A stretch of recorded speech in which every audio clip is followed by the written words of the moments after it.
जो हराम तो हराम है, उसको छोड़ना ही है।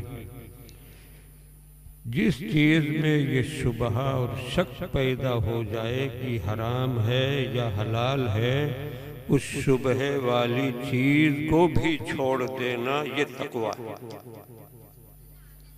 तकवा के लिए ज़रूरी है कि शुबह वाली चीज़ भी छोड़ दी जाए। अब इसको आप समझना चाहते हैं तो वाक़िया अर्ज़ है जो मैं आपको सुना चुका हूँ, दोहरा लूँ और उससे पहले दरूद शरीफ पढ़ लूँ। अल्लाहुम्मा सल्ली व सल्लिम व बारिक अला सय्यिदिल अंबिया'i वल मुरसलीन। तकवा इतनी अहम चीज़ है कि अल्लाह रब्बुल इज़्ज़त ने जगह जगह कुरान शरीफ में आमनू के बाद इत्तकू ज़रूर फरमाया।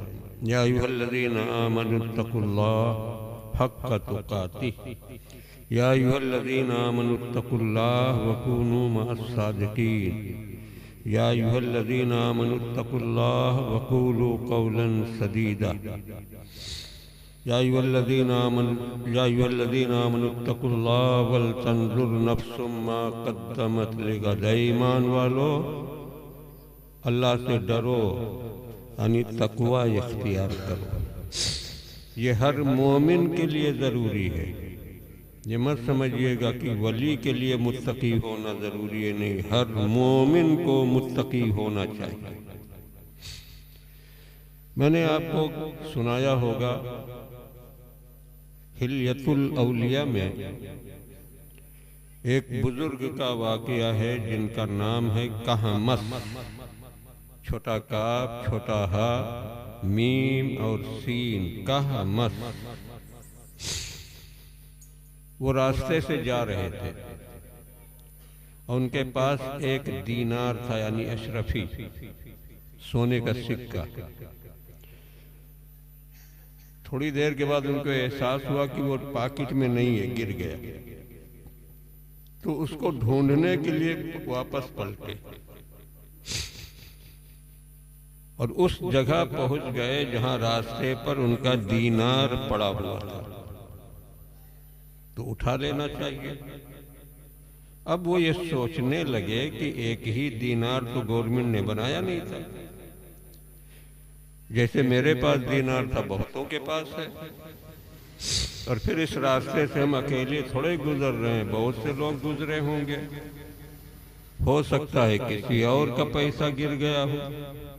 अब वो सोच रहे हैं कि मेरा है कि नहीं, और मेरा है तो इसकी दलील क्या है।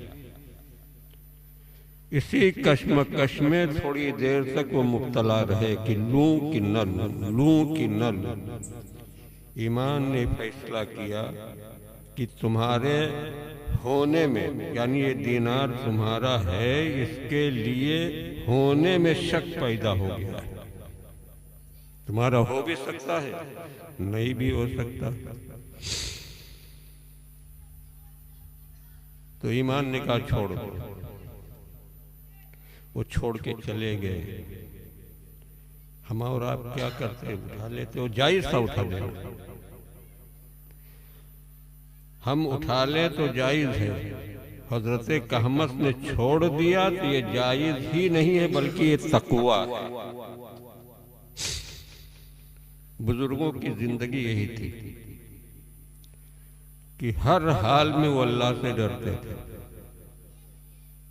मुत्तकी रहते थे, तकवा इख्तियार करते थे। मजीद इसको समझने के लिए मेरे जहन से अपने जहन को करीब करें। इमाम अहमद इब्न हम्बल रदियल्लाहु ताला अन्हु, ये चौथे इमाम हैं फिक़ही मज़हब में। जैसे इमाम आज़म, इमाम मालिक, इमाम शाफ़ई, इमाम अहमद इब्न हम्बल, चार मसलक हैं, चार इमाम हैं। तो इमाम अहमद बिन हम्बल रदियल्लाहु ताला अन्हु के घर में, और ये कितने पुराने हैं, इनका इंतकाल 3री सदी हिजरी में हुआ। 3री सदी हिजरी में इनका इंतकाल, और ये 1446 हिजरी। उस जमाने के हैं जिस जमाने में तबाए ताबईन रहते थे, अल्लाह वाले रहते थे। घर में आटा खत्म हो गया, जो खादिम था उनका खाना वगैरह की जिम्मेदारी जिसके सर थी, तो उसने सोचा दुकान पर ले ले। तो इलाके की जितनी दुकान पर वो गया आटा लेने के लिए, पता ये चला किसी दुकानदार के पास आटा नहीं है।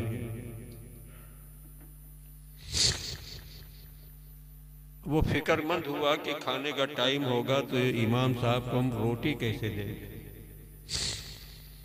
तो इमाम अहमद इब्ने हम्बल के साहबजादे, उनका नाम अब्दुल्ला है, वो भी बहुत बड़े आलिम, बहुत बड़े मुहद्दिस, बहुत बड़े फकीह, मुफ्ती, मुत्तकी। सोचा कि साहबजादे के घर से हम थोड़ा आटा उधार मांग लें, जब हमारे पास होगा तो दे देंगे। आटा लाए, रोटी पकाई, खाने का टाइम हुआ, पेश किया। तो इमाम अहमद इब्ने हम्बल ने पूछा, घर में आटा नहीं था, आटा कहाँ से लाए?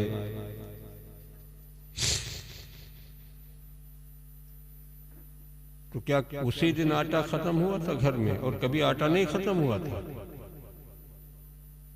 ये सवाल बताता है कि इमाम अहमद इब्ने हम्बल को बताए बगैर ये पता चल गया था कि आज घर में आटा नहीं है, और रोटी के लिए आटा कहाँ से आया। और ये वो चीज है जिसको ईमानी फरासत कहते हैं, जिसके लिए हदीस में आता है, इत्तकू फरासतल मोमिन फइन्नहु यंजुरु बिनूरिल्लाह। मोमिन की फरासत ईमानी से डरो, इसलिए कि वो अल्लाह के नूर से देखता है। इसी फरासत की वजह से इमाम साहब ने खादिम से पूछा कि आटा तो नहीं था, कहाँ से लाए? तो उसने बताया कि कहीं जब नहीं मिला तो हम आपके साहबजादे के घर से लाए, और वही सी आटे की रोटी है ये। फरमाया इसको उठा लो, हम नहीं खाएंगे। सोचिए, अपना बेटा है, बड़ा आलिम है, बड़ा मुफ्ती है, मुहद्दिस है, वक्त का इमाम है, तो कहते हैं हम उसके घर के आटे की रोटी नहीं खाएंगे। वजह क्या थी कि उनके साहबजादे अब्दुल्ला इब्ने अहमद इब्ने हम्बल जो हैं, ये सरकारी ओहदे पर थे। बस उनकी कमी यह थी कि उन्होंने सरकारी ओहदा कबूल किया हुआ था, और इमाम साहब इसको पसंद नहीं करते थे कि मैं या मेरा बेटा, मेरी औलाद सरकारी ओहदे पर रहे। फरमाया इस रोटी को उठाओ, इसको तो हम नहीं खाएंगे, तुम इसको ले जाओ दरियाए दजला में डाल दो, मछली खा लेंगी। लेकिन रोटी डालने के बाद थोड़ी देर खड़े रहना, देखना कि क्या होता है, फिर आके मुझको बताना। रोटी दरियाए दजला में डाली, मछलियां दौड़ी, और जो जो मछली रोटी के करीब आती, रोटी को सूंघती और पीछे हो जाती। वो खादिम देखता रहा और हैरत में डूबा भी रहा। वापस आया, इमाम साहब ने पूछा क्या हुआ? फरमाया, उसने अर्ज किया, हुजूर आपके कहने पर रोटी डाली, मछलियां इकट्ठा हुई, और हर मछली ने रोटी सूंघा, और सारी मछलियां मुंह फेर करके चली गई। तो इमाम साहब ने फरमाया, जिस रोटी को दरियाए दजला की मछली पसंद नहीं करती है, वो मुझको खिलाना चाहिए। यही तकवा है। सोचिए आप, और इस तकवा का पाबंद हर मोमिन को होना चाहिए। इसलिए कि जब तक अल्लाह का डर दिल में नहीं होगा, तकवा आएगा नहीं। और तकवा से पहली चीज जो है वो इल्म है। आदमी का इल्म जितना ज्यादा होता है, तकवा भी उतना ही ज्यादा होता है। अल्लाह का खौफ और डर भी उतना ही ज्यादा होता है। अल्लाह के रसूल अलैहिस्सलातु वस्सलाम ने इरशाद फरमाया, लोगों, मैं सबसे ज्यादा इल्म वाला हूं, इसीलिए सबसे ज्यादा तकवा वाला हूं। इसलिए बगैर इल्म के तकवा भी नहीं आता है और बगैर इल्म के विलायत नहीं मिलती। और बगैर पढ़े लिखे अगर अल्लाह किसी को विलायत देना चाहता है तो उसके दिल में इल्म डाल देता है, जिसको इल्म लदुन्नी कहते हैं। और ऐसे 2 ही 4 लोग हुए हैं पूरी इस 14.5 पौने 1500 साल की तारीख में। उनमें से एक नाम है सैयदी अब्दुल अजीज गौसे कबीर दब्बाग रदी अल्लाह ताला। उम्मी थे, पढ़े लिखे नहीं थे। अल्लाह ने उनको इल्म लदुन्नी अता किया था, दिल में डाल दिया, आलिम हो गए। पढ़ते तो 10-20 साल लगता और अल्लाह ने इल्म लदुन्नी अता किया तो मिनटों सेकंडों से कम वक्त में वो आलिम हो गए। तो तकवा के लिए भी इल्म जरूरी है, ताकि इल्म बताए कि क्या चीज जायज है, क्या नाजायज है, क्या करना है, क्या नहीं करना है, मुनासिब गैर मुनासिब, हलाल हराम, इसकी पहचान इल्म से होती है। इसलिए मेरे अजीजों, मेरे भाइयों, हमारी आपकी जिम्मेदारी ये बनती है कि हमारा ईमान भी सलामत रहे और हमारा अमल भी अच्छा हो और अल्लाह हमको और आपको सबको तकवा इख्तियार करने की सादत अता फरमाए। याद रखिए, अभी हम जमीन के ऊपर हैं और ये जिंदगी चाहे जितनी हो चंद रोजा है, गिनी चुनी ये जिंदगी, किसी वक्त बुलावा आ सकता है। और रहे हम लोगों की उम्र वाले, तो अब ये तो मोहलत जो मिली हुई है अल्लाह की तरफ से, उससे ज्यादा हम लोग गुजार रहे हैं। हुजूर ने इरशाद फरमाया, मेरी उम्मत की उम्र 60 और 70 के बीच में है और अरबी कैलेंडर के हिसाब से मैंने 70 पार कर लिया। अब ये जिंदगी जो है मिली हुई है कि अल्लाह ने मौका ज्यादा अता कर दिया है। आज ही मेरे एक साथी, मेरे एक दोस्त, उनका इंतकाल हो गया, कारी हैदर साहब। अल्लाह उनको गरी की रहमत फरमाए। फारूक भाई वगैरह जानते हैं कारी हैदर साहब को, अच्छे आलिम, अच्छे हाफिज, अच्छे कारी, हमसे उम्र में 2-4 साल ज्यादा रहे होंगे। तो जितनी उम्र मिली है इसको गनीमत जानना चाहिए और जहां जाना है उसकी फिक्र करना चाहिए। इसलिए फिर मैं आपसे अर्ज कर रहा हूं कि अल्लाह ने एक चीज को ज्यादा करने का हुक्म दिया है, वो है अल्लाह का जिक्र। उज़्कुरुल्लाह जिक्रन कसीरा। ईमान वालों, अल्लाह का कसरत के साथ जिक्र करो, बगैर गिनती बगैर शुमार के जिक्र करो, बस करते रहो। एक हदीस में यूं आता है कि इतना जिक्र करो, इतना जिक्र करो, अल्लाह के जिक्र में ऐसे मगन हो जाओ कि देखने वाले तुमको पागल समझें। इस दर्जा अल्लाह का जिक्र करो। और दूसरी चीज जिसको अल्लाह के रसूल ने फरमाया ज्यादा करो, वो है मौत को याद करना।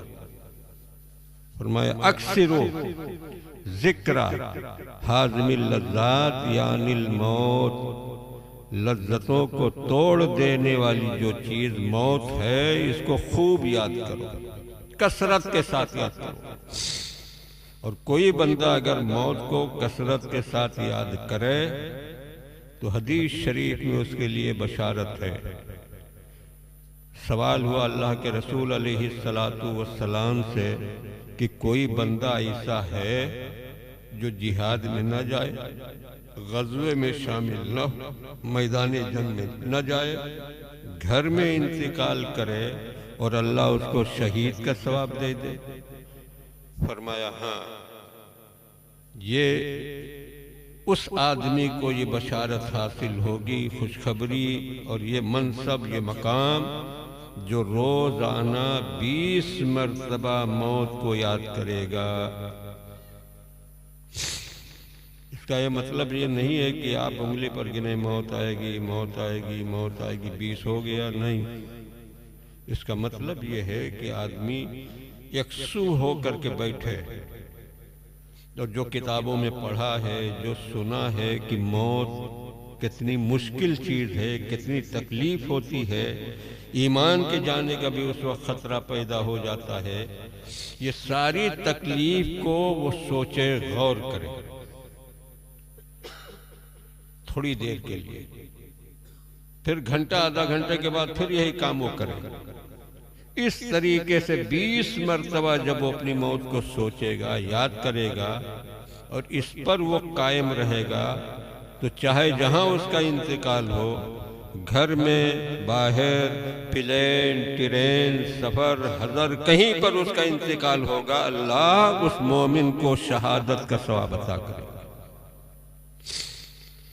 और अगर इस तरीके से कोई मौत को याद करेगा कि मौत आएगी, रूह निकलेगी, बड़ी तकलीफ होती है, तो इस तकलीफ से बचा कैसे जाए, दिल में एहसास पैदा होगा कि बचने का तरीका सिर्फ ये है कि अल्लाह रसूल के फरमान पर हमारा अमल हो।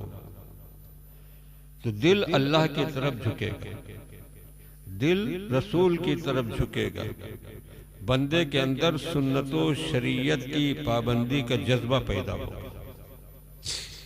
और अगर हर आधा घंटा, 1 घंटे के बाद कोई अपनी मौत को याद करेगा, तो गाना गा पाएगा, लड़ाई झगड़ा कर पाएगा, किसी को गाली दे पाएगा, चुगली कर पाएगा, कुछ नहीं कर पाएगा। उसको अपनी फिक्र हो जाएगी, पता नहीं कब हमारा इंतकाल हो जाए। इसलिए मेरे अजीजों, इतना तो हमारा आप नहीं कर पाएंगे, इतना जरूर कर सकते हैं कि आदमी को दफन चाहे जब किया जाए, रात में 12 बजे या दिन में 10 बजे, किसी वक्त भी बंदे को दफन किया जाए, फरिश्ते जब कब्र में उसको उठाकर बैठाएंगे सवाल जवाब के लिए, तो टाइम असर के बाद वाला होगा। बस बंदे को महसूस होगा कि अब 10-20 मिनट बाकी है सूरज डूबने में। वही मौत, यही टाइम कब्र में बंदे को दिखाया जाएगा। चुनांचे हदीस में आता है कि अगर बंदा नमाजी है और फरिश्ते उसको कब्र में उठा के बैठाएंगे, वो देखेगा सूरज डूबने वाला है, हमने असर की नमाज नहीं पढ़ी है, तो कहेगा दाऊनी उसल्ली, फरिश्तों अभी हमसे सवाल न करो, छोड़ो, हमने अभी असर की नमाज नहीं पढ़ी है, हमको पढ़ने दो, दाऊनी उसल्ली, मुझे छोड़ो, मुझे असर की नमाज पढ़नी। तो मेरे अजीजों, मेरे भाइयों, अगर कोई नेक मोमिन सादतमंद बंदा फरिश्तों से ये कह दे मन रब्बु का बाद में कहना, ये सवाल छोड़ो, हमको नमाज पढ़ने दो, तो बंदा नमाज किसकी पढ़ता है? अल्लाह की पढ़ता है। ये नमाज किस में है? इस्लाम में है। ये नमाज किसने दी है? प्यारे मुस्तफा ने दी है। तो तीनों सवाल का जवाब इसी एक तसव्वुर में कि अभी हमने असर की नमाज नहीं पढ़ी है, मन रब्बुका का जवाब भी इसी में है, मा दीनुका का जवाब भी इसी में है, मा कुन्ता तक़ूलु फ़ी हक़्क़ि हाज़र रजुल का जवाब भी इसी में है। कह दो सुभान अल्लाह। और ये बात इसलिए मैंने कही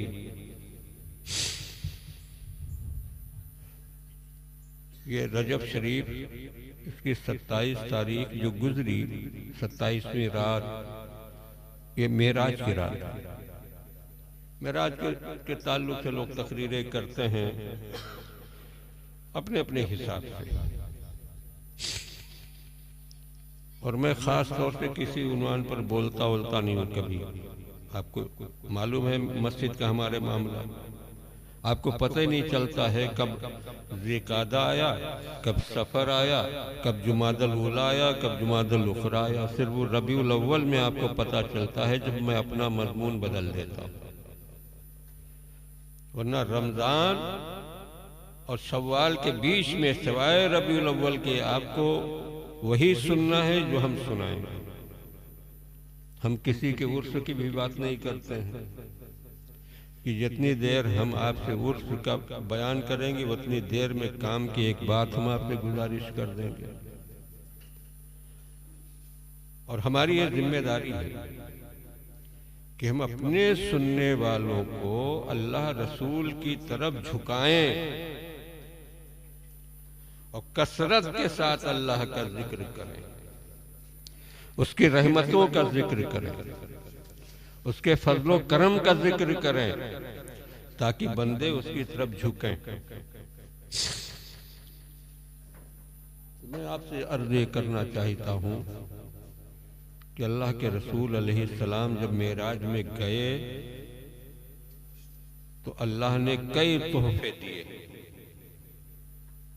एक तोहफा आपको मालूम है, नमाज, लेकिन तोहफे कहें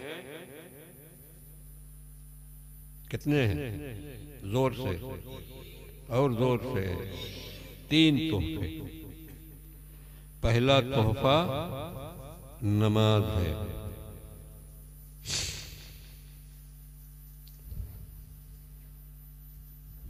पहला तोहफा नमाज है। और तीसरा तोहफा जो है वो ये है कि मेरे हबीब तुम्हारा उम्मती चाहे जितना गुनाह कर ले, इसका मतलब ये नहीं कि उम्मती गुनाह करें, नहीं। यहाँ अल्लाह की रहमत और मुस्तफ़ा का अल्लाह की बारगाह में मर्तबा देखो। अल्लाह ने इरशाद फरमाया कि अगर तुम्हारे उम्मती को गुनाह पहाड़ जैसे भी हुए और उन्होंने शिर्क नहीं किया, क्या शिर्क नहीं किया, मैं माफ कर दूंगा, मैं माफ कर दूंगा। ये मेराज का तोहफा है। और अल्लाह के रसूल ने इस तरफ हमारी तवज्जो दिलाई है कि मोमिन शिर्क से बचे। पहले हम भी सोचते थे कि बड़ा अजीब मामला है, मोमिन से ये कहा जाए जो अल्लाह को एक मान रहा, वही खालिक है, वही मालिक है, वही माबूद है, मोमिन से कहा जाए तुम शिर्क न करो। अरे उसको तौहीद वाला है, शिर्क कैसे करेगा? लेकिन देवा का हाल देख करके समझ में आ गया कि शिर्क मोमिन कर सकता है।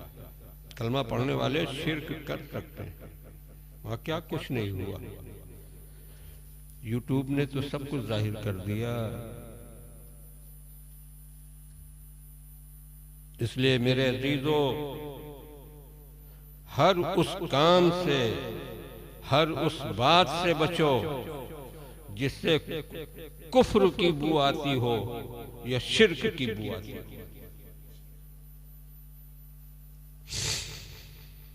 सहाबाए किराम जैसा ईमान रखो, सहाबाए किराम जैसी तौहीद तुम्हारी होना चाहिए। बेशक वसीला जायज़ है, बेशक अल्लाह वाले आपको अता कर सकते हैं, जायज़ है इसका मानना। लेकिन हमारे सहाबा का अमल क्या था